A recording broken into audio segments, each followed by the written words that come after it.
বন্ধুরা, এটা শুধুমাত্র যারা মুসলিম শুধু তাদের জন্য এই ভিডিওটি। দেখুন এই হিন্দু ভাইটি কি বলেছেন, আগে শুনে আসি, তারপরে এই বিষয়ে কথা বলবো।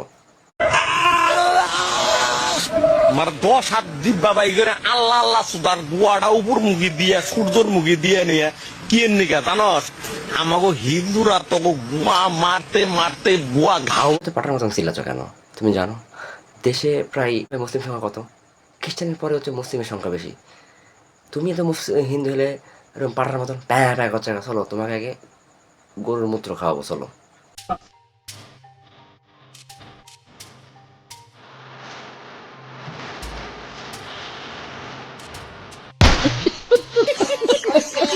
খাও এবার গরুর মুত, খাও গরুর মুত। নিজের মুত বলে 14 বার করে হাত দাও, আর তোমরা গরুর মুত খাচ্ছ, আর তোমরা আল্লাহর নামে জন্ম করতে চাও। তোমার মায়েরই ফাড়া ফেলা দেওয়া উচিত তোমার।